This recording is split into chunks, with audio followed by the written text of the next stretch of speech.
Café Impresso é o encontro sem fim. Vozes que dançam como notas no jardim. Cada palavra um sabor pra degustar. Podcast que abraça quem quer conversar. Olá pessoal, sejam muito bem-vindos a mais um episódio do Café Impresso.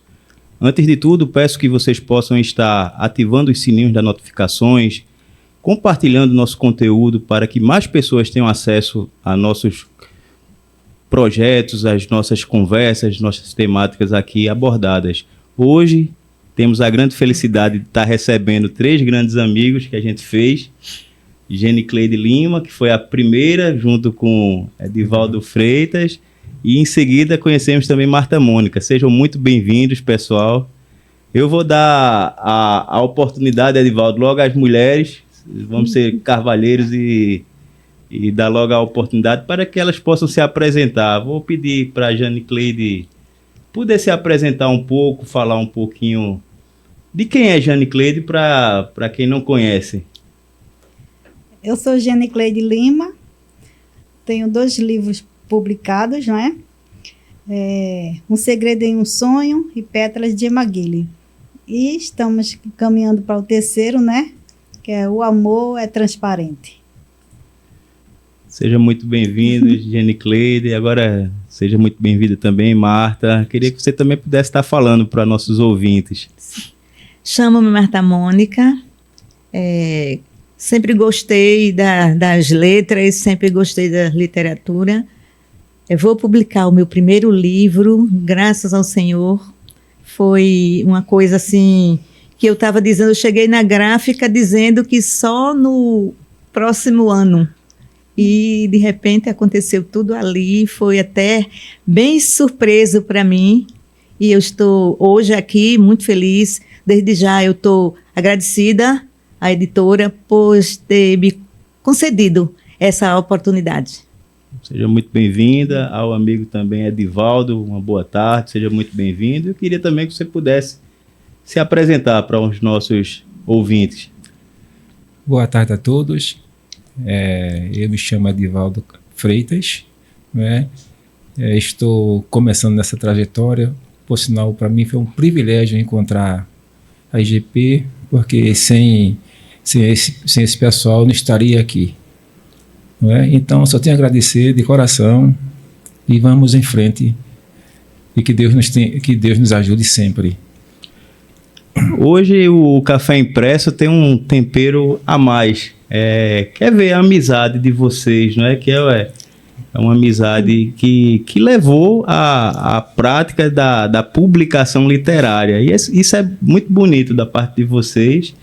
Eu queria que vocês pudessem estar contando como foi que vocês se conheceram, para quem não conhece a história de vocês, não é? Eu conheci Genicleide num evento que eu fui participar, um evento de... Não é literatura, mas era uma associação, mas lá era misto. Então, um colega me convidou, um colega que já está no 4º livro, ele me convidou e eu fui. Cheguei lá e encontrei Genicleide. A princípio, ela me falou por esses dias que ao me ver ficou meio assim, né? Mas depois a nossa amizade foi crescendo e hoje nós podemos dizer que somos amigas e boas amigas, não é, Genicleide? Então, para mim foi um prazer. Irmãs. E o bom é que hoje pode dizer que no começo nem foi muito com a cara... Não foi isso, não foi de cara, assim, por ir pela cara, não foi isso. É porque o amigo dela era meu amigo e eu não conhecia ela. Então, quando nós nos encontramos, ele me chamou e ele estava com ela.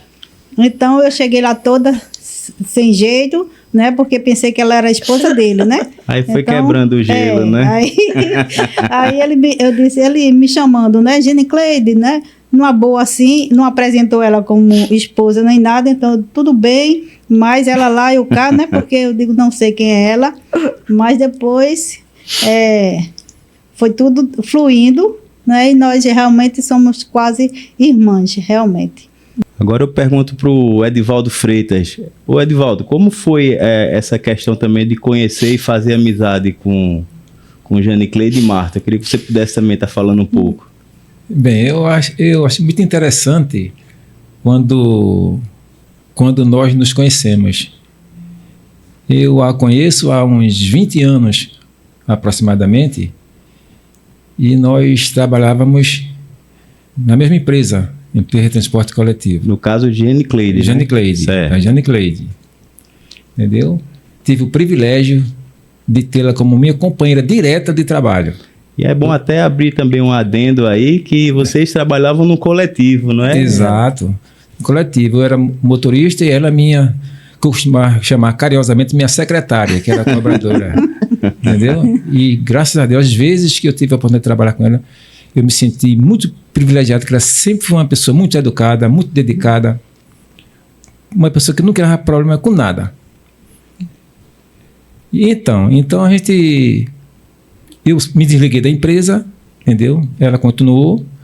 E o mais interessante é que depois de alguns anos, quando eu estou saindo do meu curso na faculdade, ela chega para começar o mesmo curso que eu estava acabando. Ou seja, um curso de letras. Então, foram coisas que aconteceram comigo que eu digo, meu Deus, só Deus para explicar essas coisas. E os então, professores foi quem nos fez o encontro, né? Sim. Que ele achou interessante por ser um motorista que estava terminando o curso e de repente chegar uma cobradora que estava iniciando, né? Exatamente. Aí fez esse encontro da gente. Isso. E então, aí a gente, depois desse encontro, nós passamos saí da faculdade e passei alguns anos sem vê-la. Depois eu encontrei, ela estava escrevendo, né? Fiquei sabendo que ela, durante o trabalho, como cobradora, que eu já estava fora, ela estava ainda escrevendo como cobradora ainda, já era poetisa, tá certo? E ela me deu algumas dicas, inclusive, que eu havia começado a escrever algumas linhas, né? Falando para ela, me incentivou, né? Que eu já havia desistido por conta das dificuldades que eu estava encontrando. E ela me deu algumas dicas que eu resolvi recomeçar. E hoje estou aqui diante dela e da nossa Marta, né? Que eu a conheci depois de Janicleide. Conheci Marta. Através de Janicleide, conheci Marta. E hoje estamos aqui juntas, né? Escrevendo algumas linhas, né? No propósito de incentivar algumas pessoas no sentido de cada um escreve. Eu me pergunto assim, o tanto de histórias que vocês tiveram junto nos coletivos, né? Porque aparece de tudo, né? Nesse trabalho. Tem algum episódio assim que marcou esse tempo que vocês trabalharam juntos? Tem. Na verdade, dificilmente acontece um dia de trabalho sem haver coisas... vamos chamar de fora do comum. Fora do comum, entendeu? Porque é gente faltando graça, sem você mesmo ter feito nada, é gente sem querer pular, sem querer pagar passagem, gente lhe agredindo verbalmente sem motivo algum, você sabe de onde a pessoa saiu e por aí vai, entendeu? Isso com motorista e com cobrador. Isso é muito comum acontecer. É necessário que tenhamos muita calma, muita paciência para continuarmos nesse trabalho. E quando chegava alguém novato que perguntava para mim, irmão, o que é preciso para a gente passar tanto tempo? Eu dizia, paciência. Se você não tiver paciência, procura outra coisa para fazer, porque aqui não está, né, Janicleide? Exato. E também, como ele falou desses pontos aí, eu vou falar dos pontos positivos também, não é? Uhum. Que a gente fez muitas amizades também tem isso. Uhum. Tem pessoas que até hoje me convidam para algum evento que eles vão para a casa deles, tá entendendo? Tem famílias que me acolheram como se eu fosse da família, sabe? A gente também... recebia presente, né? Isso. Presente. Um detalhe que eu esqueci de dizer. Então, tem assim, a gente bota na balança, tem coisas ruins? Tem. Tem uns perigos que a gente corria todos os dias, como qualquer outra pessoa, até mesmo os passageiros, né? De assalto, né? Porque muitas vezes ele até deixava a gente ir assaltar os passageiros. Sim. E tinha uma vez que ele vinha só para o cobrador ia para um motorista, os Exato. passageiros ficavam. Então, são coisas assim da vida que realmente, com paciência, amor, né? A gente tem que ter amor pelo que a gente faz. Então, assim a vida vai fluindo. Muitas vezes os ladrões já estavam até acostumados, né, naquela linha, né? Não, hoje eu vou roubar todo mundo, não, né? Vou roubar só um pouquinho, né? Hoje é aquele motorista que É o faz legal, tudo, né? a cobradora que é legal. E acontecer isso mesmo. Entendeu? Porque se a gente for narrar tudo que acontece aqui, você vai ficar boquiaberto com o que acontece exato. durante o dia de trabalho de um motorista. Entendeu? que- Muito interessante. Fora o mesmo. trânsito, né, que já é algo que Isso, consome demais, ainda ter essas outras coisas, né? Verdade. Mas o que é interessante nisso tudo é saber que vocês têm mundos totalmente diferentes e se uniram no propósito de No meio do mutuamente caminho, se né? ajudarem, né, nessa parte literária, né? E eu queria... Engraçado dizer que depois de algum tempo trabalhando juntos, né, eu e a Jane Cleide, a gente hoje continuar juntos num segmento diferente. Né? Mesmo caminhos, mas em segmento diferente. E eu acho isso interessantíssimo. É coisa da natureza. A nossa Marta também eu conheci, né, agora há pouco, através de Jane Cleide, mas é pessoa que também já mora no meu coração. E o bom é assim ver que vocês, principalmente no caso de Marta, mas depois de muito tempo, né, de ter terminado os estudos, Sim. voltaram para a academia, né? Isso é algo até motivador para as pessoas que acham que não conseguem mais estudar, né? Muita gente, não tenho mais cabeça para estudar. E vocês são provas de que isso é possível, né? É interessante. Como a educação transforma também, né? Eu costumo dizer também que a educação transforma e muito, porque, mais uma vez, eu volto a citar Jane Cleide, a Marta e eu também, porque eu digo que eu me graduei com 65 anos. 62 anos. Jane Cleide chegou perto disso. Por aí, eu não lembro muito, mas é isso mesmo. Eu voltei para a sala de aula para começar o segundo grau, eu voltei aos 40 anos, né? E eu tinha parado por motivos que não vou, no momento, entrar... Motivos diversos, né? Mas não tive oportunidade antes. A Sim. falta de oportunidade me fez parar de estudar. Então, quando eu senti que eu teria aquela oportunidade naquele momento, eu agarrei com unhas e dentes. E eu sempre estudei. Quando eu tinha 32 anos, eu ingressei na faculdade. Com 32 anos, eu digo para minha sobrinha, com 32 anos, eu já estava na faculdade, já era funcionária pública, porque no mesmo ano de 90, que eu entrei na faculdade, aí no mesmo ano eu também passei no concurso público. E as letras sempre estiveram muito presentes na minha vida. Meus pais, eles eram leigos, mas ele queria que nós não fôssemos igual a eles. Então, ele queria que nós estudássemos e ele sempre frisou para a gente, olha, o conhecimento é algo que ninguém vai tirar de vocês. Então, lá em casa, foi a casa das 7 mulheres e todas as 7 mulheres, elas têm uma formação. Então, é assim, quando eu terminei a minha faculdade, eu sou evangélica, faço parte da igreja presbiteriana e quando eu terminei minha faculdade, eu dei um culto em ação de graça, porque eu disse, é tão difícil. Sim. Hoje as pessoas que não têm uma condição, hoje não, mas lá atrás era difícil. E eu louvei o Senhor, agradeci por Ele me conceder o privilégio de ter terminado uma faculdade e assim foi o que eu queria, porque eu podia ter sido tantas outras coisas que na época vieram à minha mente, mas na hora de decidir para prestar o vestibular, eu disse, eu quero ser professora. Mesmo há tanta dificuldade, mas eu escolhi ser professora, pois eu acho gratificante você gerar. É igual um livro. Sim. Quando nós estamos dentro de uma sala de aula, a gente vai gerando, formando o caráter de pessoas. E isso, para mim, a educação é transformadora. Sim. Então, para mim, é maravilhoso, não tem preço. Apesar de todas as dificuldades, Marta, você faria o quê? Eu faria o curso de professora. É importante salientar nisso tudo que a gente está conversando, o quanto as gerações anteriores, as de hoje, se preocupavam, né, na educação dos filhos, não é? Em dar o melhor. Muitas vezes os pais não tinham nem a condição financeira de comprar um caderno para o filho.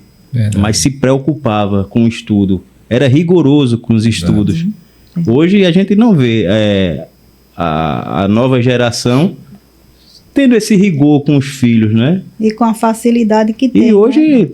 Quem quer estudar, estuda. Antigamente, muitas vezes...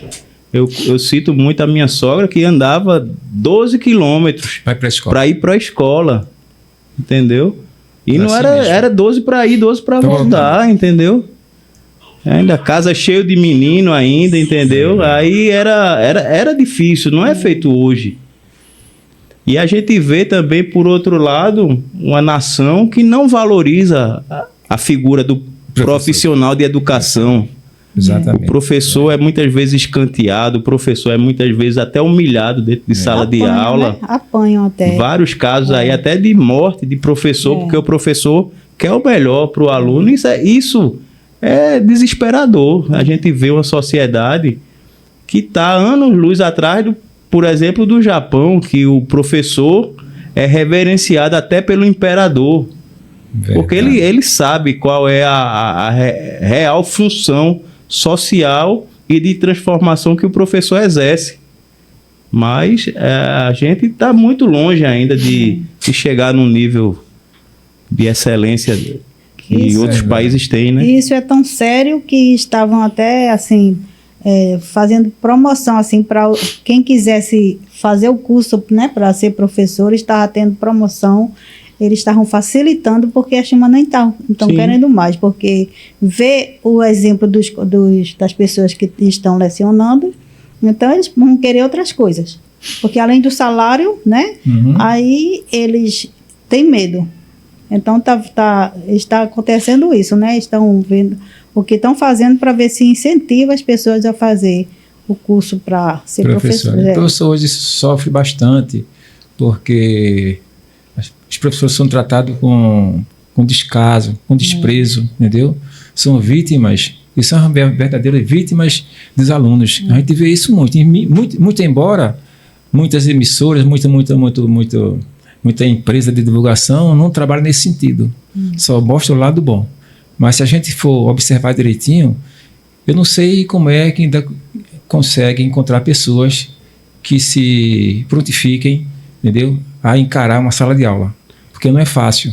Antigamente, conforme o nosso Manuel falou agora há pouco, a gente enfrentava a maior dificuldade para ir para a sala de aula, andava quilômetros, entendeu? A cavalo, de bicicleta, enfim. Hoje tem passagem, tem até salário para ir à escola, mas infelizmente algumas pessoas não enfrenta com seriedade, entendeu? Ignora essas vantagens existentes hoje. Quando eu era adolescente, eu trabalhava numa loja, então eu estava estudando, eu trabalhava na Rua da Imperatriz e estudava lá no Espinheiro. Eu não tinha passagem para ir, eu saía entrando por ali, passava pelo viaduto de Santa Amaro. Ia pulando a catraca também do ônibus. Não fazia isso, eu ia a pé mesmo. É brincadeira à parte, né? Eu lembro que meus pais levavam-nos a cavalo para a escola. Meu pai do céu, eu morria de vergonha. E hoje a gente vê que os ricos é que têm donos de cavalo, né? E naquela época eu já era rica, mas morria de vergonha. Eu fazia para o meu pai: pai, deixa aqui na esquina da escola. E meu pai sempre foi muito presente na nossa educação, porque naquela época minha mãe era dona de casa e lá em casa foram 10 filhos, então ela ficava mais para tomar conta exatamente. Minha mãe era do lar. E meu pai que levava a gente para a escola, tudo. Eu: pai, deixa aqui. Não, leva na escola não. Ele: não, senhora, vou deixar você na porta da escola. Parava o cavalo lá dentro, eu ficava morta de vergonha. Engraçado. Aí eu queria a gente começar a falar um pouco sobre as obras de vocês, né? Eu queria começar com Gene Cleide. Como toda essa sua experiência de vida que teve, né? De questão também do trabalho no coletivo, o quanto isso influenciou na sua escrita, na sua produção literária? Eu antes sempre escrevia, né? Porque a escrita era meu amigo, era um companheiro para mim. Então, que eu sempre fui só em termos de, assim, de amigo, de pai, de mãe, não tinha por perto. Então, a solidão eu externava através da escrita, né?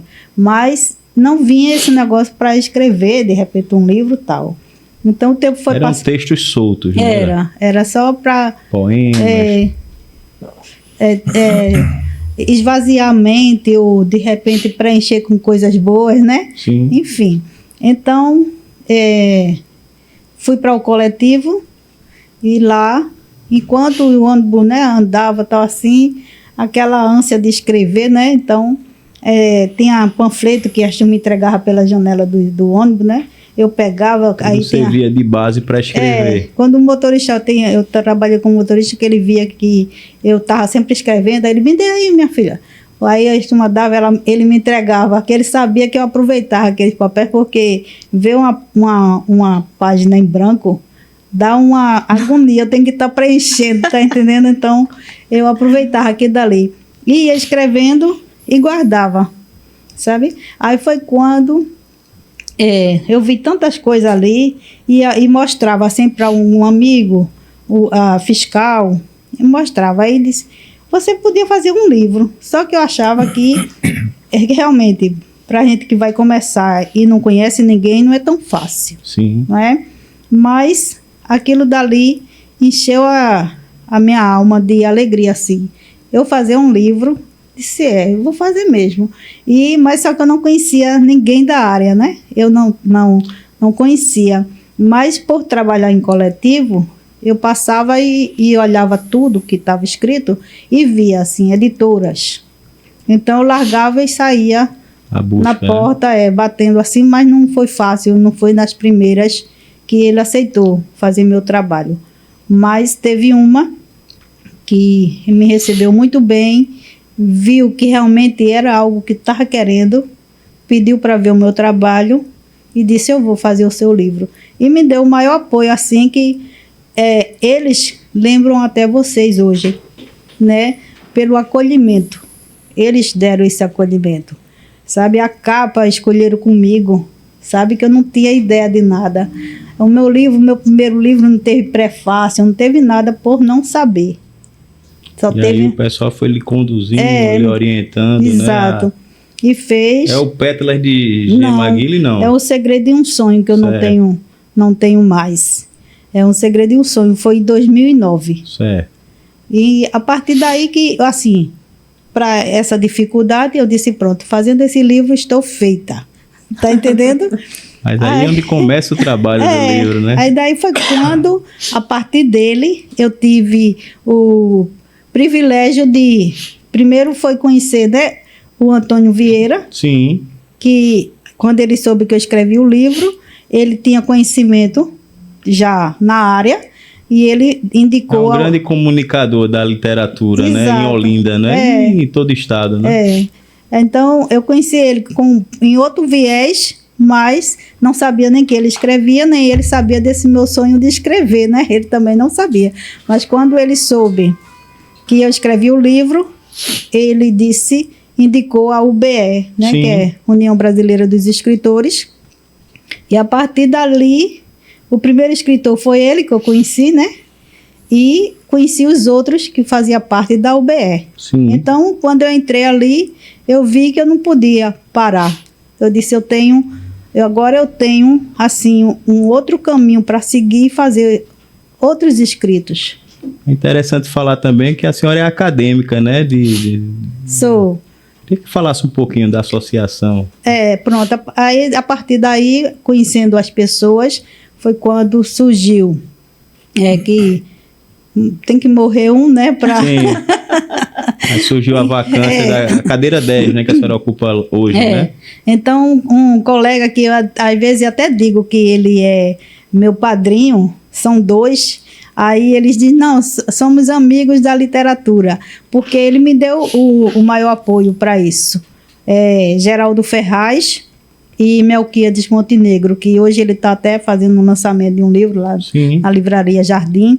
Ele sempre me apoiou muito, porque nesse mundo da literatura e onde eu fui, tinha pessoas assim, as pessoas eram todas formadas, né? Muitos assim, até aposentados já da sua área de trabalho, mas eram médicos, advogados. Então ele sempre me acolhia para que de repente ninguém viesse a querer talvez se desfazer de mim. Tá entendendo? Então ele era até, vamos dizer, um pai, não é? Porque eu via a proteção dele. E o Geraldo Ferraz também. A mesma coisa, ele tinha um programa na época, que era quarta às 4. Então era onde os poetas e até cantores se reuniam. Faziam um sarau, um sarau. Era muito interessante e às vezes eu largava do trabalho cansada, porque a gente que trabalha, né, no coletivo, acorda de madrugada. Mas era um prazer tão grande que me renovava. Então, quando eu chegava lá, eu achava muito interessante. Tipo assim, hoje está a guerra rolando por aí, né? E uma pessoa, até nós aqui, os 4, conversando de literatura. É um bálsamo, né? Uma coisa Sim. Eu disse, se todos estivessem assim, se reunidos para uma coisa assim, não haveria guerra. Sim. Ninguém estava matando ninguém por aí. Então, isso me fortalecia. Eu ia para casa com a maior dificuldade, porque quando saía de lá, né, os ônibus cheios, né? Mas foi assim.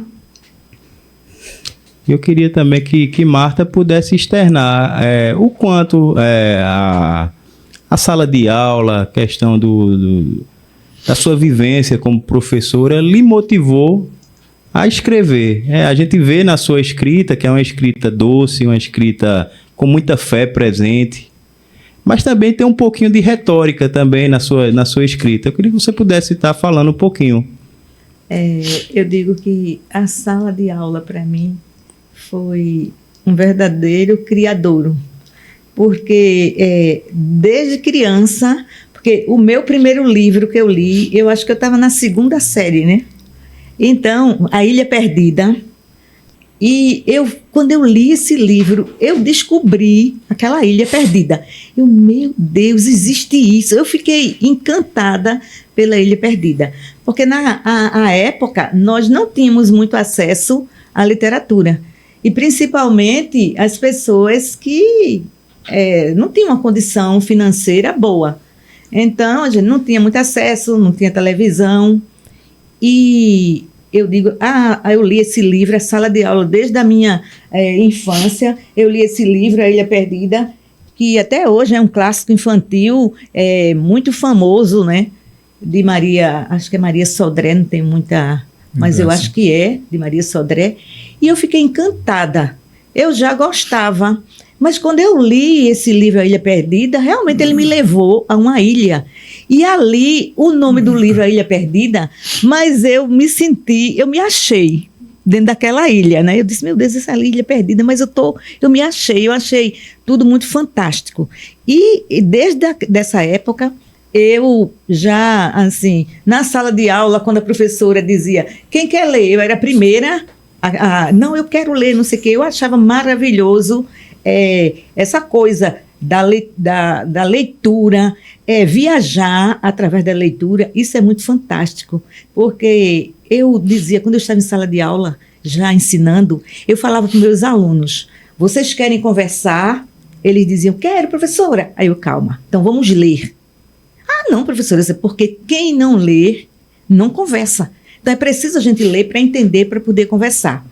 E eu sempre achei muito fantástico. Também eu eu tenho certeza que a igreja também me ajudou muito nisso. Porque vamos, quem é de igreja, como você sabe, vai decorar versículo, vão falar sobre esse versículo, vamos fazer peça. Então, eu já criava peça. Hoje eu crio peças para departamento infantil. Então, eu criava aquelas histórias e aí eu ia me encontrando. A cada dia que passava, e eu fui crescendo com esse desejo de ler, de conhecer. Teve época que eu lia 25 livros por ano. E não era olhar os livros, não. Porque eu até hoje tenho mania, se eu pegar um livro, eu vou ler e depois eu vou sempre marcando alguma coisa que eu não entendia, que eu não entendo, para depois eu reler. Então, até hoje, eu acho que a igreja, ela me ajudou bastante nessa minha caminhada de hoje, de querer saber. E as minhas irmãs, porque assim, vamos brincar de escola, aí eu vou ser a professora. Então, essa Marta só quer ser a professora, entendeu? Porque eu achava que a professora tinha que ler. Então, eu queria ser a professora para poder eu ler. Então, isso foi muito bom para mim. Eu fui crescendo. Depois, como eu falei antes, eu descobri o curso de letras e eu me encontrei ali dentro do curso de letras. Eu tive um professor que eu até comentei com os meninos. Ele era português, Salvador de Mec, foi meu professor de literatura portuguesa. E ele me ajudou muito, assim, ele abriu mais o meu leque, abriu muito o meu leque, o professor Salvador de Mec, e eu fui convidada para trabalhar na escola do professor Salvador de Mec, que é uma escola da Prefeitura de Paulista e tem o nome dele, Escola Professor Salvador de Mec. E eu me senti lisonjeada e privilegiada em o meu professor de literatura portuguesa me convidar para trabalhar na escola dele, porque ele me abriu muito o leque para aquelas coisas que, assim, eu não sabia que tinha potencial, mas ele viu, ele enxergou em mim aquilo que eu não enxergo. É como até hoje. Eu cheguei lá para a editora de vocês, a EGP, eu não quero fazer livro, não. Saí no caminho conversando, não, lá para 2027, por aí, de repente, não sei o quê. Fui conversando isso no carro, não foi, Gene Cleide e Edivaldo? Sim. E quando eu cheguei lá, eu decidi que vou fazer um livro, entendeu? Então, assim, como do mesmo jeito que o professor Salvador de Mec ele viu o potencial em mim, quando eu cheguei na editora de vocês, por tudo que eu ouvi lá, assim, poxa, ele está dizendo que eu já sou isso, né? Então, se está dizendo, mesmo? Eu vou tomar posse e eu vou ser. E aí, nasceu no meu coração o meu livro, né? Eu estou aí, tá na gestação do meu livro. E quero dizer para vocês, eu estou muito feliz. Eu queria gritar para o mundo que eu vou fazer o livro, mas eu decidi ficar só para mim. E quando meu livro já tiver, que fala, não, meu livro está pronto, meu livro... Porque é maravilhoso, assim. E ser professora despertou em mim essa coisa de querer saber, de querer escrever. Eu tenho muitas coisas soltas. Não tenho poesia, mas assim... uma linha ali, uma linha acolá, e eu sou muito, eu não sei se a palavra correta é curiosidade. Então, eu vejo, até hoje, alguém fala uma frase ali, uma frase lá, e eu vou pegando aquilo ali, e daquilo ali eu vou juntando, ver o que é que vai sair desses pedacinhos que eu peguei. É isso. E a gente também tem a história de Edivaldo, que também tem um livro fantástico também, uma experiência, né, Edivaldo, de um sonho de construir uma carreira, uma vida nova na Europa. E a gente vê que muita gente tem esse sonho, né, de ir para os Estados Unidos, de ir para a Europa, ir para o Japão, e não sabe as dificuldades que ali enfrenta, né? Eu costumo dizer que o seu casamento da viagem se acaba quando chega no aeroporto, que o encanto acaba na viagem, né? É verdade. Que aí você vê as dificuldades que encontra no caminho, né? Exatamente. E eu queria que você pudesse externar essa experiência. O livro é Em Busca de um Sonho, Desafios em Dublin. Este é o título do livro. E eu fui à Europa sem nenhuma pretensão de escrever livro algum, até porque nunca pensei em escrever nada, nunca fui bom de letras. Na verdade, eu gostava muito de ler. Ler, sim. Eu posso assegurar que eu gostava muito de ler. Tanto é que eu viajava o Nordeste inteiro, algumas partes do Sudeste, entendeu? Nordeste. E quando eu chegava nos postos de gasolina para pernoitar, eu acendia aquela luzinha da cabine, uma luz tímida pra caramba, né? Eu acendia aquela luzinha e ia ler. Aquela época, né? Aquele livrinho de bolso que eu gostava muito de ler, Faroeste, que hoje as pessoas não existem mais esses livros, entendeu? Enfim, e aquilo sempre eu gostei de ler. Foi passando Faroeste, Seleções, Capricho, essas revistas Cruzeiro, essas revistas antigas. Gosto sempre de ler. E agora, para escrever, nunca foi meu forte. E eu fui, então, certa vez me deu uma loucura. Eu disse, eu vou à Europa. Aprendi a dizer bom dia em inglês. Me deu aquele estalo, né? Eu digo, eu vou. Aí minha família me ajudou muito, foi uma relevância sem comparação, né? A ajuda que a minha família me deu. Fui bater em Dublin. Foi tamanha surpresa que quando eu cheguei lá, eu digo, vamos beliscar, vai ser a verdade mesmo. Quando eu desembarquei naquele frio horrível, né? E eu digo, poxa, eu estou aqui mesmo. E as dificuldades foram muitas, diversas. As pessoas imaginam que a Europa é um mar de rosas. E não é assim. Eu diria que não é um mar de espinhos também. Mas você chega lá, você encontra, dificilmente você vai encontrar emprego. Mas trabalho você se encontra com facilidade. Eu fui já com quase 65 anos, foi a idade que eu fui para a Europa. Cheguei lá e encontrei dificuldades que eu achei que não encontraria, porque as conversas que eu escutava por aqui era que lá é assim, é assado, é assim, é assado. E eu fui ver, não é? Como as pessoas dizem, fui ver com meus próprios olhos, entendeu? E eu vi aquilo que eu imaginava que não existia. Foi muita decepção, muita frustração, que cheguei uma vez que eu dizia, meu Deus, eu vou embora no mesmo avião, que eu não aguento mais isso aqui, entendeu? Então, tudo isso que eu estou falando agora está relatado no livro. E tenho certeza que quem adquire esse livro vai gostar, porque vai preparado. Eu diria sempre que para ir à Europa se faz necessário, de forma extrema, inclusive, eu até me arrisco a dizer de forma extrema, é aprender inglês.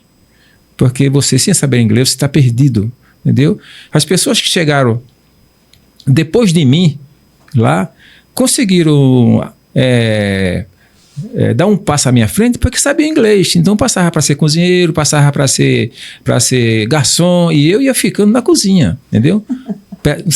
Um trabalho muito pesado, entendeu? Mas nada que impeça de um homem fazer.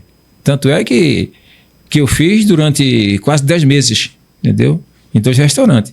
Agora, as pessoas que chegam, vão à Europa pensando que vão encontrar um trabalho de escritório, enfim. E lá, só os nativos que encontram trabalho dessa natureza. A gente que é estrangeiro vai encontrar dureza. E as decepções são muitas, entendeu? São diversas, que vocês verão no livro que vocês adquirirem. Tá entendendo? E eu estou aqui contando a história e dizendo que a vida para mim nunca foi fácil. E eu dizia sempre, e não é agora que será fácil. Mas Deus, eu costumo dizer que Deus nunca esteve tão perto de mim. Deus nunca esteve tão perto de mim. Eu digo que Ele estava pegando na minha mão. Porque as vezes que eu pensei em desistir e voltar para casa, não foram fáceis. Tá? E eu digo também que encontrei pessoas amáveis, pessoas doces, mas também conheci pessoas que eu preferia não tê-las conhecido. Mas tudo foi por conta de Deus. Eu estou aqui no Brasil e feliz, contente, feliz entre aspas, né? Mas estou levando a vida, né? Entrando nesse segmento agora de letras, escrevendo passando algumas linhas, algumas letras para o papel, né? E eu acho que isso só Deus sabe, né? São decisões que Deus nos ajuda. Eu vou, pouco a pouco, vou escrever mais algumas coisas, se Ele assim permitir. É interessante, né? A gente olhar por esse prisma, né? E ver que a vida não é fácil. Muitas vezes o pessoal romantiza muito a ida na Europa, o mar de rosas, mas na realidade a gente sabe que não é. Exato. Aqui é difícil, eu costumo dizer que lá ainda é mais difícil do que aqui. Tá certo, vai ganhar em euro, tem algumas benécias a mais da localização, não é? Questão de saúde, sistema de saúde lá é muito avançado, transporte público realmente funciona. A questão da segurança em relação aqui é muito à frente. Sim. Mas é difícil a vida, né? Muito difícil. Muitos relatos que a gente vê de pessoas que trabalham 12, 14 horas, até mais, muitas vezes. Era só para não fugir do meu raciocínio, era o que eu enfrentava lá, 10, 12 horas ao dia. Se bem que lá, a princípio, você só pode trabalhar 3 horas. O governo te autoriza a trabalhar 3 horas, que você não vai para lá como trabalhador, você vai para entra estudar, como estudante. Né? Isso. Então você não pode ser, você tem que estudar muito. Trabalhar não, trabalhar 3 horas para te ajudar no pagamento dos seus estudos, entendeu? E o que mais me complicou lá, o que mais me atrapalhou foi minha idade. Que eu não pensei que seria assim. Quando eu chegava para fazer o teste, né? Que eles chamam de trial, fazer o teste, eu trabalhava 3, 4 horas, entendeu? E ele me dispensava. Quantas pessoas passam por isso e não nunca conseguem emprego? Né? E não é remunerado, é um teste. Se você for aprovado, tudo bem. E a primeira coisa que ele fazia era perguntar a minha idade. Quando perguntava a minha idade, eu já estava perdido.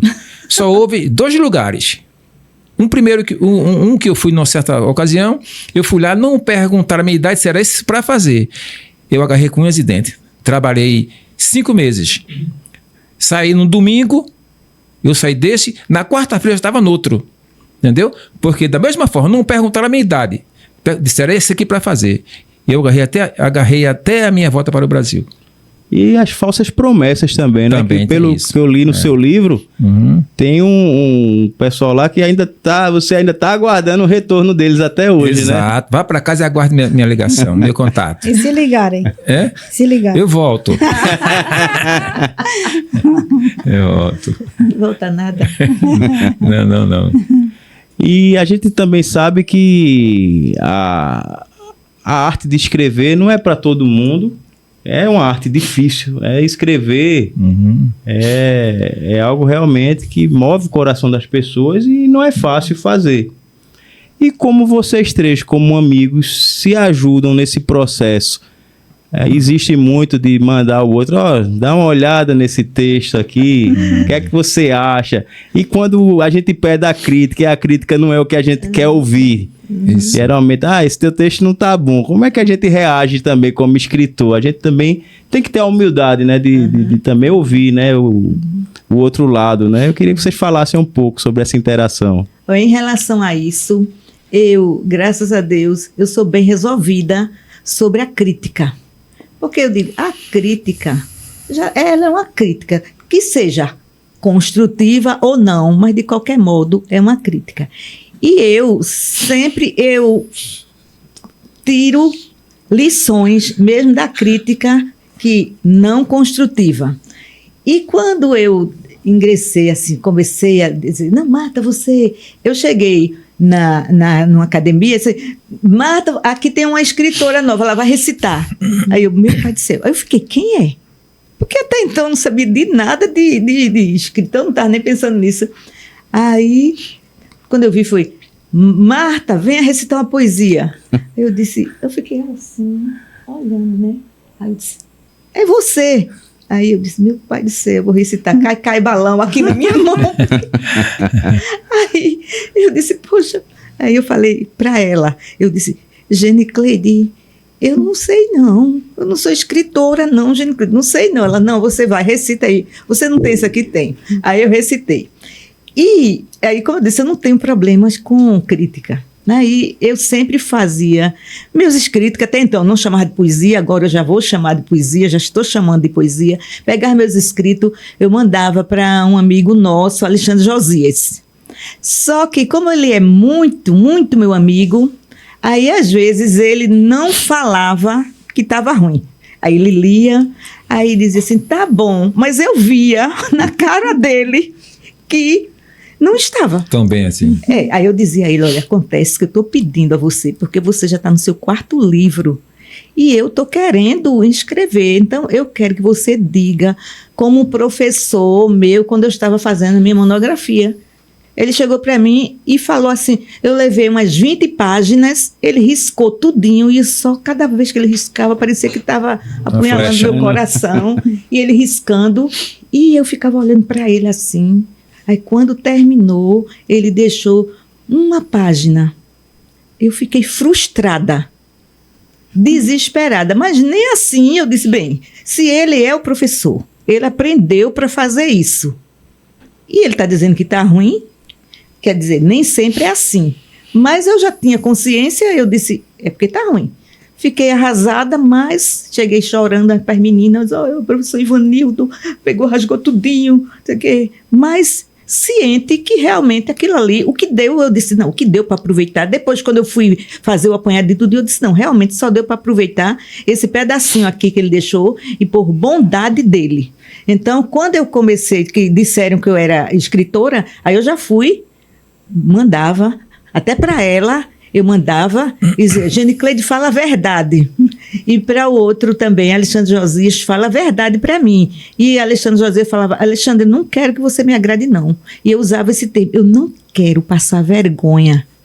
Já pensou, eu vou escrever um livro, a pessoa vai ler e dizer, que porcaria é essa? Eu não quero, se você é meu amigo, você tem que me dizer. Então aí ele começou, olha, Marta, tem isso aqui, aquela história. Não, isso aqui tá, isso é ótimo, tá maravilhoso, mas... Aí ele, vamos ajeitando isso aqui. Então, eu não tenho problemas com críticas. Então, achei bom, tudo que me dizia, mandava para ela, às vezes ela dizia, tá bom, e até eu senti mais sinceridade de tu, depois eu disse Alexandre, do que de Alexandre, porque Alexandre tinha medo de me magoar. E ela não, ela dizia, não, Marta, é assim, esse tá bom, aí não, esse aqui você precisa melhorar. E depois eu fui dizendo, não, é isso que eu quero aprender. Então, se eu quero aprender, eu não vou ter medo de errar. Porque vez quando nós a gente sentamos, tem medo... mas não foi Foi. Qual o nome? Shopping Pátio, né? Para eu olhar os trabalhos dela. Vai olhar minhas poesias, Genicleide, porque eu quero saber o que presta e o que não presta. Então, eu... mandava para ela, mandava para Alexandre Josias, a minha sobrinha Gésia Ferreira, que ela fazia antigamente muita resenha para escritores, então eu também pegava dicas com ela, e ela também me dava os bizus, não, assim não, faça assim, melhore, não sei o quê. E eu também fui em busca muito de aprender, de ler. Eu ia no Google, alguma coisa eu queria saber, não sei o quê, e eu disse, não, eu tenho que também procurar conhecimento. Então, fui procurar conhecimento e fui fechando, assim, não é que eu fechei, vou fechando, assim. Aquilo ali que eu vejo, não, já sei, vou ler aqui, vou perguntar, não sei o que, vou fechando ali. Aquelas brechas que eu vejo que realmente eu estou aprendendo, eu estou nascendo, mas eu vou me criar. E o grande interessante nisso tudo, para a gente abordar, é que vocês três são de uma escola de letras. Uhum. E mesmo assim... mesmo com esse apoio da academia, de todas as matérias que vocês vivenciaram durante o curso, mesmo assim ainda tem grande dificuldade na escrita, não é? Uhum. Sim. É verdade. Entendeu? Não é uma tarefa simples, né? Porque o maior problema nessa situação é porque é algo novo que estamos fazendo. Então, é assim, o que a gente aprende uma coisa e a prática é outra, né? Uhum. Então, é algo novo. Todas as escritas, às vezes a gente vê uma até parecida com a nossa, não é? Mas cada uma é uma. Então, bate de repente uma insegurança, né? O que a gente está escrevendo. Mas, um dos conselhos, que não é conselho, pode mais, na palavra que veio agora, é que você realmente escreva com o coração, sabe? Escreva com a sua alma. Isso daí vai, mesmo que assim, não agrade a todos, que nunca vai agradar a todos, mas vai chegar uma pessoa que vai tocar, porque é a mesma coisa que aquela pessoa está sentindo, que sentiu, sabe? Então, sempre a gente, quando escrever assim, seja ele que escreveu da viagem, né?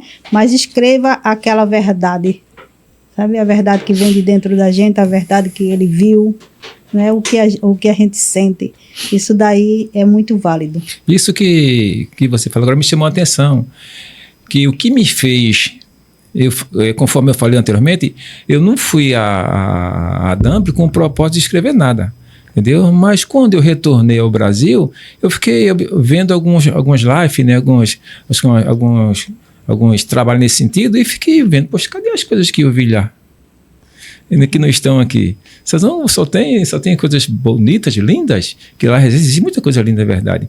Mas o que eu escrevo é o que eu vi, que eu presenciei, entendeu? Que muita gente não coloca, não traz à tona. Entendeu? Então o que me fez escrever foi exatamente isso. Quando eu cheguei aqui, eu comecei a observar assim, não, Kelly, então eu vou escrever o que realmente eu vi lá, o que é que eu passei, não é? Que as pessoas passam lá e não divulgam, acham que é bonito, que é só coisa bonita, e não é por aí. É a gente fazer uma analogia da pessoa que vem, por exemplo, conhecer o Recife, que é uma cidade encantadora. Um turista que vem para cá tem uma visão da nossa cidade. Sim. Mas a gente que é nascido e criado aqui, exatamente, a gente já tem outro viés da nossa cidade. Exatamente. Que nem por isso a gente vai deixar de amar e de admirar. Mas a gente realmente conhece sabe os bastidores, né? E a realidade do nosso local, né?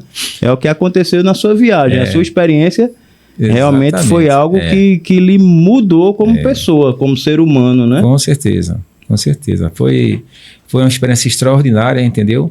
Que eu não me arrependo, entendeu? Se eu fosse jovem, eu voltaria, já que hoje eu conhecendo os caminhos das pedras, como se dizem, né, na história, Sim. entendeu? Já volto nos lugares certos, nas pessoas certas, entendeu? As pessoas que foram insignificantes para mim lá, eu nem não procuraria mais, porque tem muito brasileiro lá. A cada esquina você encontra brasileiros, entendeu? E esperando uma oportunidade para enganar aquele brasileiro que está chegando sem conhecer nada. Isso que me decepcionou. Está lá no livro também. Eu narro algo nesse sentido, entendeu? Você não tem dificuldade de comunicação. Poxa, como é que eu vou me comunicar lá? Cada esquina você encontra brasileiro. E certa vez, eu me recordo que certa vez eu cheguei numa loja, já há 6 meses lá, querendo me amostrar. Good morning, my friend. Aí a mocinha disse, você é brasileiro, né? Entendeu?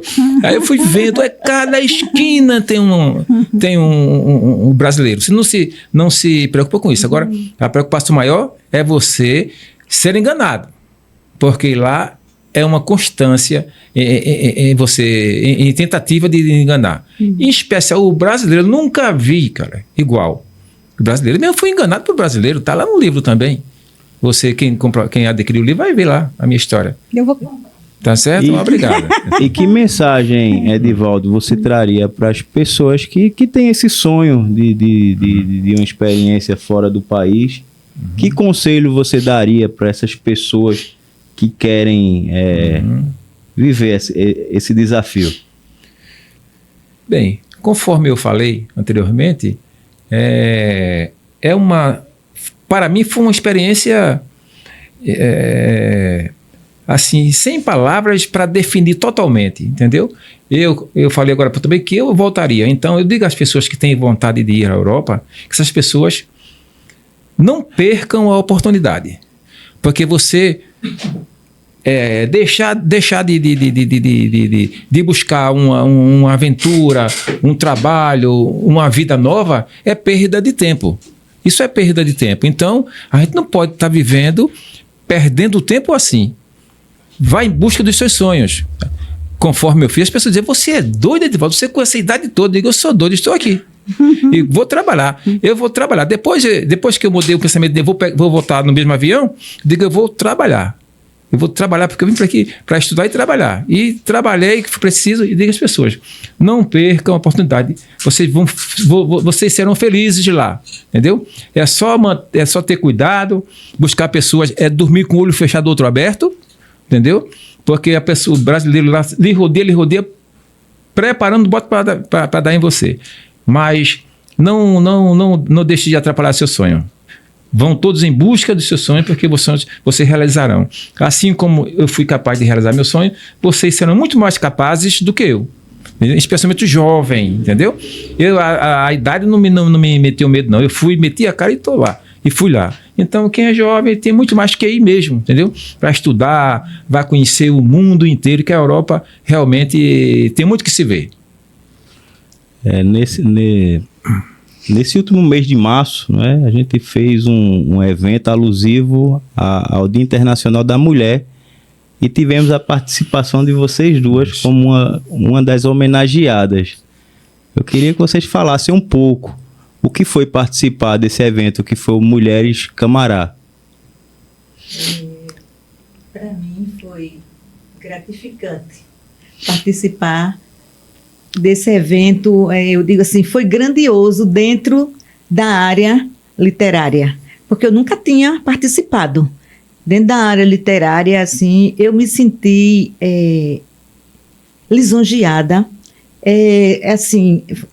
tipo, abriu um leque para mim, despertou, aguçou muito mais a minha curiosidade. Aí eu fiquei, agora eu tenho que escrever meu livro, porque meu livro tem que sair, porque a partir daí, eu digo, vai abrir novos horizontes. E eu achei fantástico, porque lá tinha aquela moça, não sei se, talvez eu queria que vocês tenham prestado atenção, cadeirante, tinha gente de toda, assim, espécie, e eu pude ver que ali nada tolheu a vontade da pessoa fazer o seu livro, da pessoa se expressar através da leitura, de nós, enquanto escritores,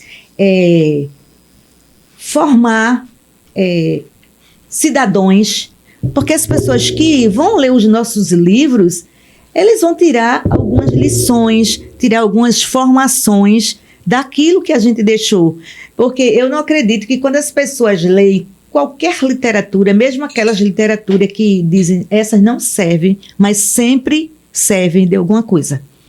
E falando ainda sobre meu pai, ele dizia assim, vocês têm que ler tudo. Agora vocês retenham para vocês só o que é bom, o que interessa. Então, mesmo quando alguém fala, não, esse livro não é muito bom, que eu já também fiz analogia de livro, não achei livro tão muito bom, mas mesmo assim, em cada pessoa, cada escritor, ele vai deixar uma marca em quem leu o seu livro. Então, para mim, foi uma relevância maravilhosa. As pessoas que viram aquele banner começaram a ligar para mim. Foi assim, eu tive, através das Mulheres Camará, eu tive ascensão.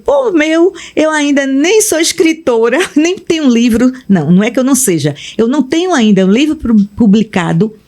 E, de repente, eu tive uma ascensão através das Mulheres Camará. Aí talvez alguém aqui não falou para mim, mas talvez eu sei que sempre tem alguém para dizer, que besteira. Mas para mim foi relevante. Para mim não foi uma besteira. Tanto é que eu até comentei com Gene Cleide. Gene Cleide, minha filha, no outro dia estava todo mundo ligando, Marta. Solicitando a sua presença. Marta. Eu disse, poxa, eu não sabia que o evento Mulheres Camará podia me dar tanta visibilidade. Então, para mim foi maravilhoso. Eu conheci outras pessoas, outras escritoras, e para mim foi gratificante, porque nós, a cada que a gente participa, vamos fazendo amigos. Eu, quando fui para a Uniartes, eu só sabia quem era Alexandre Josias. E ele, embora, não vou não sei. Enfim, ele insistiu tanto que eu fui. Cheguei lá hoje, eu tenho Gene Cleide, que realmente é como uma irmã. Eu tenho Jonas, Alexandre Josias, tem Rosinha. tem pessoas assim que vão agregando valores para a minha técnica. Eu já ligo, fico perguntando, e para mim foi muito bom. Aí veio, eu disse, que coisa boa, porque eu e ele sem livro, né, como começando agora, aí eu disse, eita, Edivaldo, que coisa boa, tá nós dois aqui, vamos começar juntinhos. Então, para mim, o Mulheres Camará foi de muita relevância para mim. Que bom, né? Legal. Eu tenho também, porque primeiro, assim, é parabenizar realmente a IGP, porque foi muito bonito aquele banner que vocês fizeram, né, com as nossas fotos. Eu digo, pena que nem todos que estavam ali marcaram presença, porque iria ser mais bonito, Sim. né, porque mais pessoas, mas elas só perderam. Quem não foi, perdeu. Porque foi muito, muito bonito. O seu carinho e o carinho de todos ali conosco foi excelente. A gente está se sentindo ali, de repente, uma atriz, né? Assim, né? Enfim, né? Tirando foto com nós mesmos ali, né?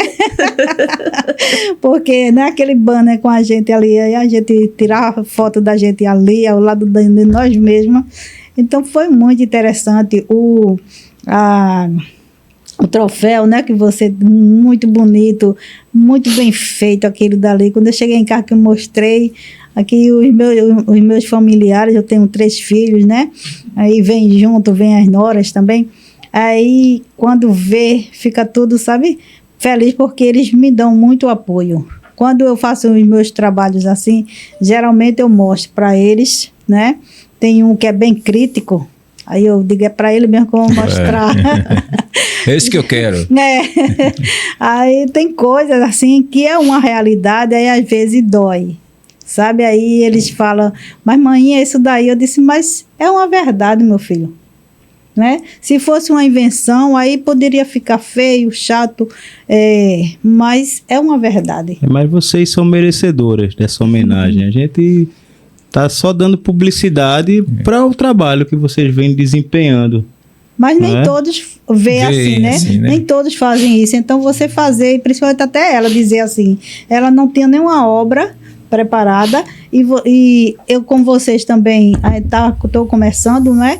Mas o carinho foi igual para todas, a atenção foi igual, e nem todos fazem isso, né? Então, parabéns à IGP. E a gente também, até agradecer aqui no bastidor, que a gente tem a presença de Arlete e de Rivaldo também. E Rivaldo está tomando a frente aí, até a gente é bom fazer essa divulgação do lançamento coletivo, né? Exato. E a gente está esperando, né, Rivaldo? Até o final do ano a gente está realizando esse evento, né? E se Deus assim permitir, também vai ser um grande evento. Não é um evento da Editora IGP, não é? É Rivaldo que está organizando, mas a gente vai estar também dando um apoio ao evento. Você vai estar presente, não é? Estaremos presentes também. Sim. Tudo indica, né, Rivaldo? Segundo semestre a gente vai estar com esse evento. Em setembro, né? Em setembro, se a gente assim permitir, não é? E o trabalho da gente é o trabalho de formiguinha, é trazer mais autores para esse projeto.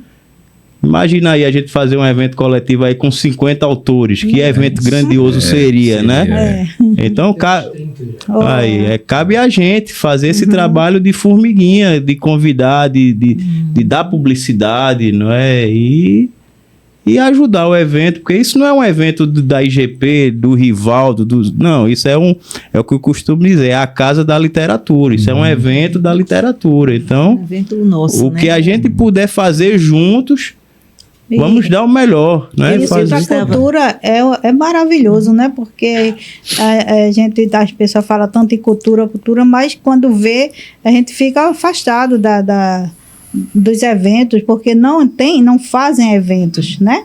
Então, um negócio desse vai chamar muito atenção, né? Vai dar visibilidade a Olinda, porque vai ser feito em Olinda, né? Então, é muito importante que venham mais escritores, né? Que venham. Tem alguns selos, né? Que sempre estão nos apoiando. Eu queria até deixar também aqui a homenagem, que é o pessoal da Edições Rascunhos, no nome de Val, que sempre é um apoiador nosso. Tem também o Cássio Cavalcante, que é da Enseada das Letras, que é também um parceirão nosso também na parte de... Dois. Tem também a Adriana Mairink, também da Infinita Editora também, que é também alguém que sempre tem nos apoiado nesses projetos. E assim, a literatura precisa caminhar de mãos dadas, né? Todo mundo se apoiando no outro, ajudando, mandando um texto ali para o outro avaliar, pedindo uma orientação, olha, como é que a gente publica esse livro? Como é que a gente faz para fazer o lançamento? E aí, uns com mais experiências, outros que estão iniciando, né, nessa caminhada, todos têm contribuição a fazer, né, nesse mundo literário, né? É a união, né? Porque não se faz nada só. Né? Sozinho, exatamente. A união é um conjunto, só tende a crescer. Eu costumo dizer que um homem sem outro homem não chega a lugar algum, não é?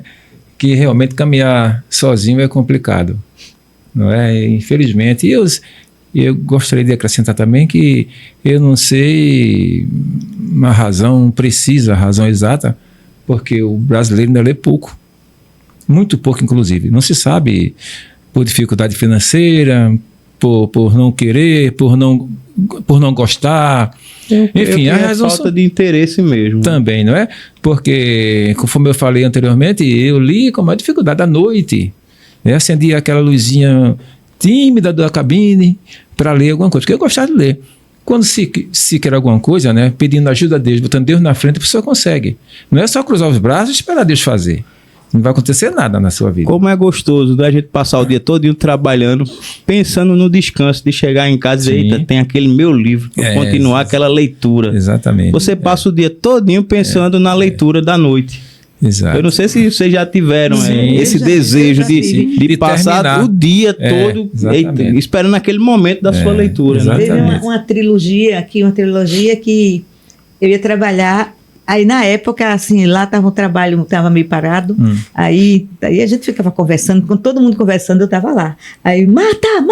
Mas eu não ouvia nada que as pessoas estavam conversando, porque eu estava focada no ônibus. Quando eu olhava, meu Deus, chegou a hora da parada. Aí eu descia, eu não queria que ninguém falasse comigo, porque eu estava querendo ler aqueles 3 livros, eu queria, e era tão bom, não era porque eu estava querendo ler os 3 livros, porque o livro era tão bom, que cada vez que eu li era uma pena, quando eu disse, não, eu vou fechar, porque tem outras coisas para fazer, eu vou dormir, não sei o quê, mas eu não queria parar, eu queria ler, porque era gostoso ler aquele livro. É feito quando você está assistindo uma série, né? Uma novela. Sim. Um dessas dramaturgias que tem vários episódios. Você fica, né? Ansioso. Eita, quando é que vai vir a nova temporada? Quando é que vem o novo capítulo? Do mesmo jeito é a leitura, né? Principalmente livros que se completam, né? Que às vezes o autor lança um livro... Né? Você já lê pensando no próximo. Mas a gente não vê os jovens de hoje. Exatamente. Eu acho interessante, Manuel, que certa vez eu perdi emprego por conta de leitura. Nunca vou esquecer disso. Eu trabalhava numa distribuidora de rações para aves, entendeu? E o patrão me mandou levar o carro para consertar. E eu levei o carro para a oficina. Quando eu cheguei lá, eu me sentei na cabine, enquanto o mecânico consertava o carro, eu fiquei lendo o meu livrinho lá. Ele chegou e disse, o que você está fazendo? Você está ganhando para ler? Não, mas quem está ganhando para consertar o carro é lá o mecânico. Não sou eu, sou mecânico, aí ele me demitiu. Nunca esqueço disso. Mas nem por isso deixou de ler. Nem por isso deixei de ler, muito pelo contrário. Entendeu? Então, eu nunca fui de escrever. Estou começando agora, dando os primeiros pontapés, não é? Mas... Para ler, eu sempre gostei. Eu gosto muito de escrever. E eu tinha em casa, e outra coisa, eu escrevo, aí às vezes passo até a limpo, aí aquele que eu escrevi, que eu poderia rasgar, eu digo, mas se deixa de repente, deixa ali um tempinho ainda, não rasgo logo, sabe? Mas eu amo escrever, né? Ler e escrever, mas o escrever me tira do mundo real. Eu tenho até uma poesia, mas assim, as poesias que as minhas poesias eu não memorizo. Mas eu tenho uma poesia que fala exatamente isso. De deixar que quando eu estou escrevendo, eu flutuo, sabe? Tô Então era entendendo. isso que eu fazia no ônibus. As pessoas pensavam que quando eu estava trabalhando em cobradoras, que eu escrevia de repente as coisas que aconteciam ali. Não, eu fugia daquele mundo. Eu escrevia o que saía dentro de mim. Uhum. Então, Sei. era isso. Então, às vezes as pessoas queriam ver por uma curiosidade, achando que eu estava falando de algum colega, de alguma viagem, não. A única que eu falei da viagem foi, das viagens que nós fazíamos, era vida em percurso. Então, eu relatei o que realmente eu estava vendo ali. Acredito que nesse livro tem, eu acho. Aí eu falei, né? Porque a gente vê muitas coisas, e entre eles tinha assim, né, os lixos, que hoje em dia também em Olinda o lixo está uma coisa séria. Então a gente passava e tinha cavalo, às vezes porco, cachorro comendo aquele lixo, tá?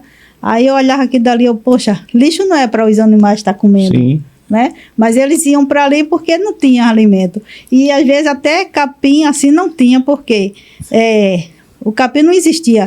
Por cima dos capim botava o lixo, não é? Uhum. E a turma fazia também as calçadas e tal, enfim. E os donos não estavam nem aí. Jane Cleide, oi. engraçado, você coloca a sua exatamente, eu descrevo no meu livro o contrário disso aí, na Europa. Você não vê animal na rua. Tá vendo? Exatamente o contrário. Quer dizer, é uma condição que a gente não pode... É uma comparação que a gente não pode fazer nunca, né? Europa especialmente a Irlanda com o Brasil. Você não vê animal de rua, carroça de tração animal, muito menos tração humana. Morador de rua. Morador de rua. Tem pedinte. Aqui e acolá você encontra um. Pedindo o quê? Comida? Não. Ele quer dinheiro para, enfim, para outra finalidade. Tá certo? Mas comida não, que eu trabalho em restaurante, que eu botava no lixo, era da lágrima cair. Também tá lá no livro.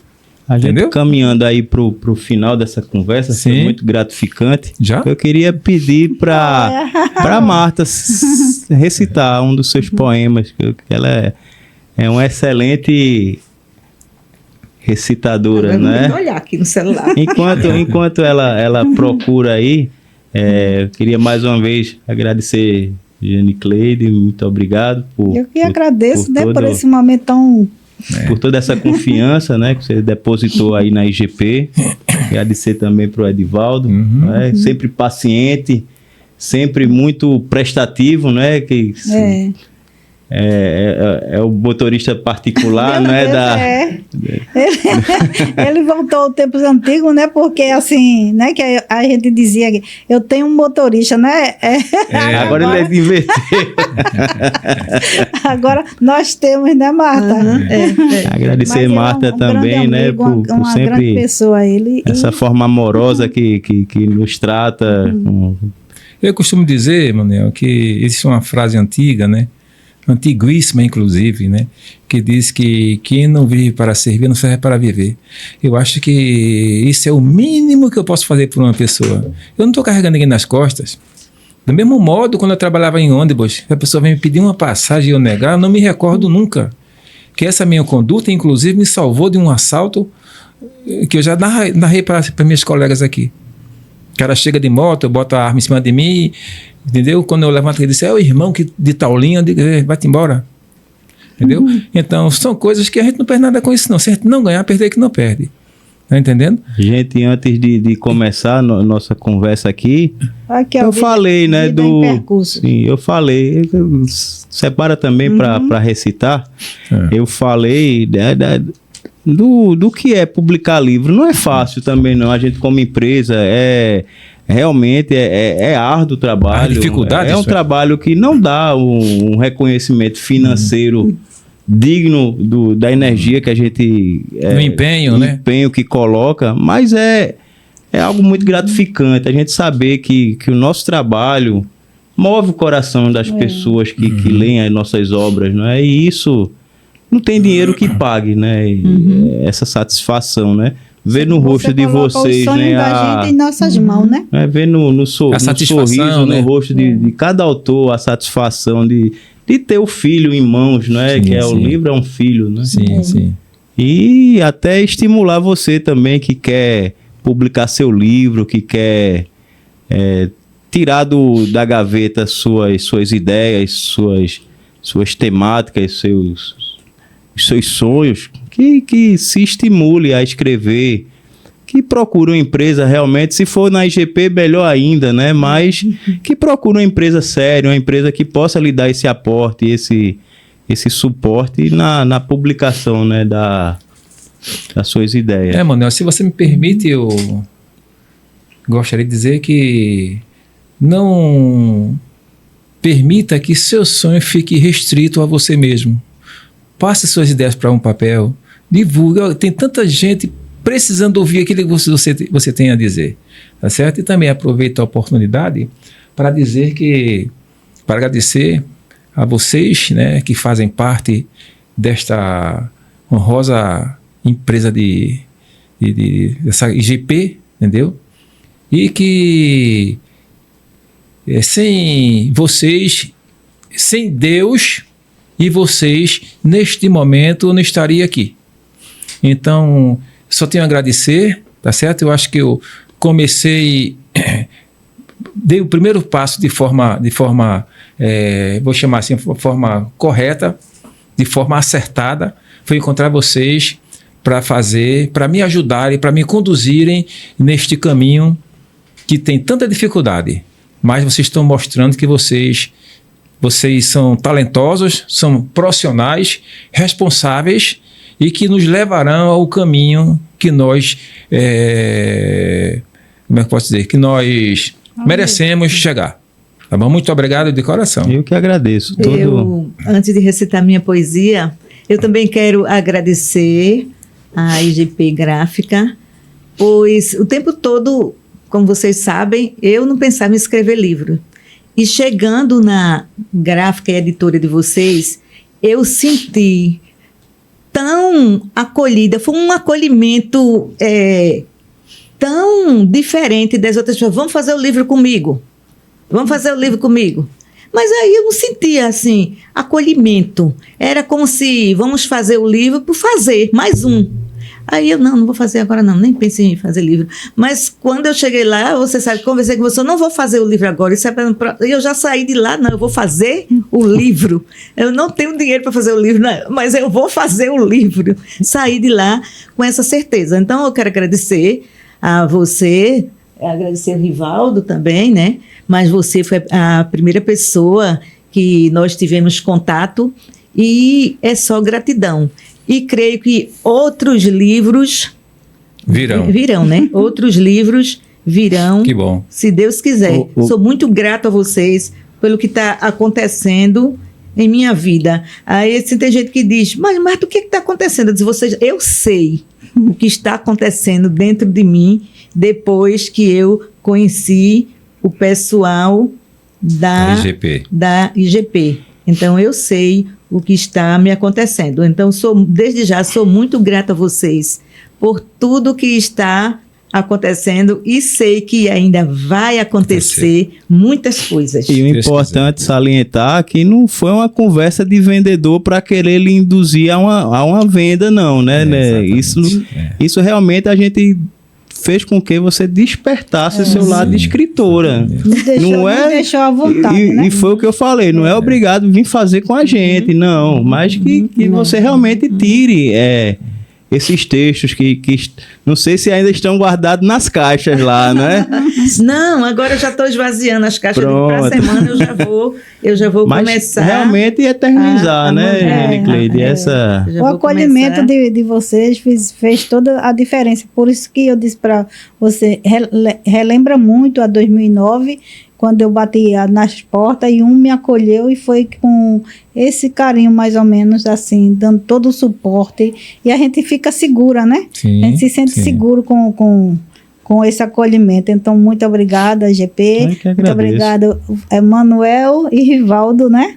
E o colega que está ali, né? O Christian. Christian é um parceirão nosso aí. Muito obrigada. Caminhada também. Pronto, vai recitar. Vamos encerrar então. Vou recitar porque senão vamos perder o lançamento também do Melquíades, né? E o título da minha poesia é Almas e flores. Eu tenho um coração que explode de emoção, em busca de atenção. Vivo sempre na paz, através de uma canção. Ao chegar ao pôr do sol, o coração, a emoção, a paz, a canção e o sol retratam a direção que devemos procurar para uma vida tranquila quando o sol escurecer. Ok. Obrigada. Como está aqui, depois as pessoas vão assistir, não é? Sim. Então eu quero agradecer, né, aqui aos meus filhos que me dá, né, eles me dão todo o apoio, né, me levam geralmente para os lugares onde eu não posso ir sozinha, o meu marido, né? Então quero dizer, filhos, muito obrigada e o meu marido também agradecer. E a todos os colegas, né, e todas as pessoas. Vá depois ao lançamento, não é? Ao Sim. lançamento coletivo, compre os nossos trabalhos, né? Sim. O título dessa poesia é Vidas em Percurso. Durante o meu percurso, são tantas coisas que eu vejo, pessoas que brigam à toa e outras que vêm aos beijos, crianças indo às escolas e outras que vivem na rua. Uma faz história e outras rasgam as suas. Vejo vários animais sendo muito maltratados, grande porte ou pequenos, pelos lixos abandonados. Vejo um trânsito absurdo, com todos querendo chegar e cada um com a sua pressa, mas ninguém quer ajudar. Eu vejo as filas absurdas, quase não sai do lugar, horas e horas parados para sua conta pagar.